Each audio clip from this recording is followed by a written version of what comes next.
नमस्ते और आज के इस खास एक्सप्लेनर में आपका स्वागत है। चलिए सीधे मुद्दे पर आते हैं। आज हम एक बहुत ही गंभीर लेकिन काफी हद तक खामोश मेडिकल मिस्ट्री की गहराई में जाने वाले हैं। ह्यूमन फर्टिलिटी यानी मानव प्रजनन।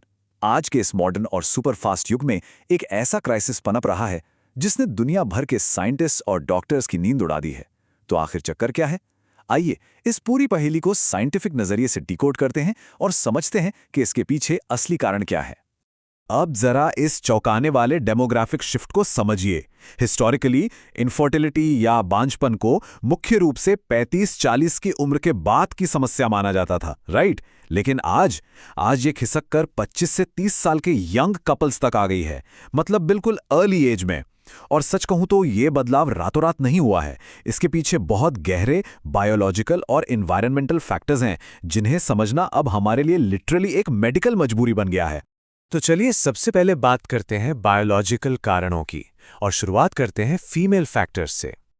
आजकल जो सबसे बड़ा कारण सामने आ रहा है वो है पीसीओएस यानी पॉलीसिस्टिक ओवरी सिंड्रोम। आज के समय में ये कंडीशन लगभग एक महामारी की तरह फैल रही है। इसमें होता क्या है कि ओवरीज में छोटी छोटी गांठें या सिस्ट्स बन जाती हैं।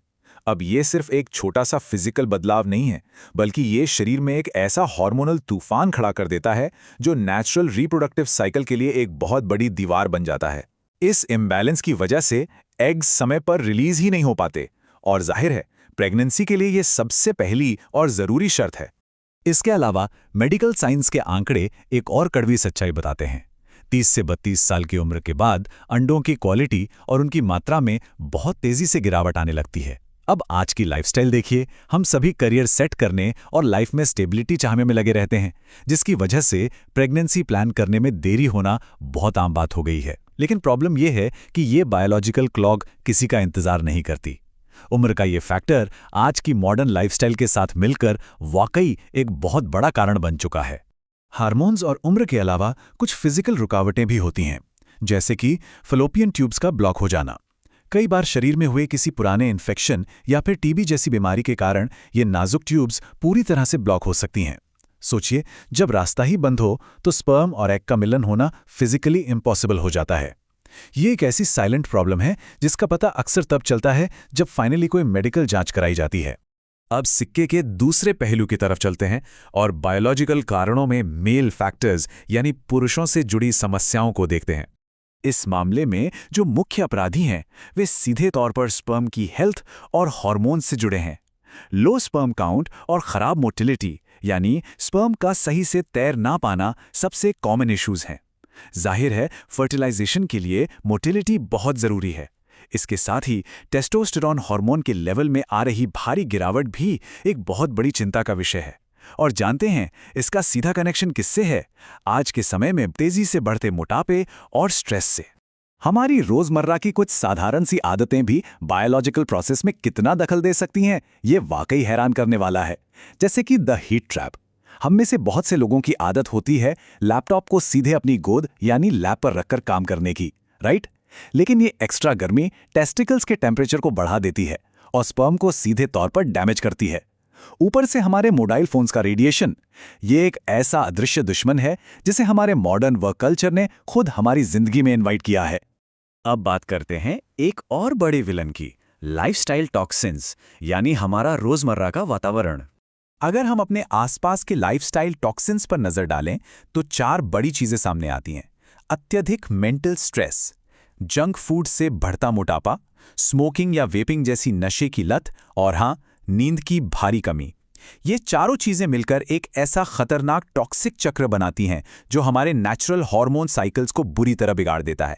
और इसका सीधा नतीजा क्या होता है? महिलाओं के एग्स और पुरुषों के स्पर्म के डीएनए में डैमेज। और इन सबके बीच शरीर में जो सबसे बड़ा केमिकल ओवरराइड होता है वो है कॉर्टिसोल हार्मोन का बढ़ना। जब इंसान बहुत ज्यादा मेंटल स्ट्रेस में होता है तब यह हार्मोन रिलीज होता है। होता क्या है कि जब शरीर लगातार फाइट या फ्लाइट मोड में रहता है तो नेचर आपके सर्वाइवल को प्रायोरिटी देती है और फर्टिलिटी जैसे फंक्शंस को होल्ड पर डाल देती है। मतलब स्ट्रेस लिटरली आपके रिप्रोडक्टिव सिस्टम को पटरी से उतार देता है। लेकिन अच्छी खबर यह है कि इन सारे नेगेटिव इफेक्ट्स को रिवर्स करने के लिए नेचर ने हमें एक बहुत ही पावरफुल टूल दिया है, और वो है गहरी नींद।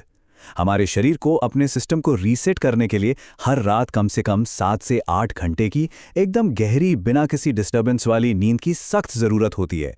इससे कम कुछ भी हुआ तो दिन भर की थकान के बाद शरीर जिस नाजुक हार्मोनल साइकिल को रिपेयर करने की कोशिश करता है वो पूरी तरह टूट जाती है। खैर, परेशान होने की जरूरत नहीं है, क्योंकि हर मिस्ट्री की तरह इसके भी मेडिकल समाधान मौजूद हैं।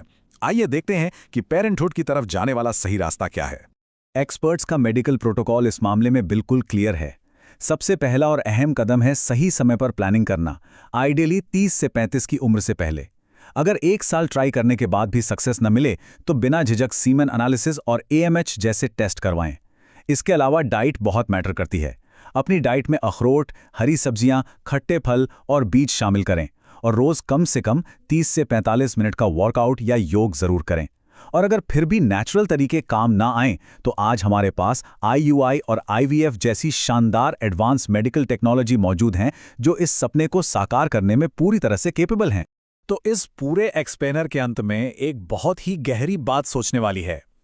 आज की इस मॉडर्न दुनिया में सफलता की अंधी दौड़ में भागते हुए क्या कहीं ऐसा तो नहीं कि हम अनजाने में ही अपनी सबसे बेसिक और बायोलॉजिकल प्राथमिकताओं को पीछे छोड़ते जा रहे हैं? ये साइंस, सोसाइटी और हमारी पर्सनल चॉइसेस के बीच एक बहुत ही नाजुक सा बैलेंस है, और सच कहूं तो इस पर हम सभी को बहुत ही गंभीरता से विचार करने की जरूरत है।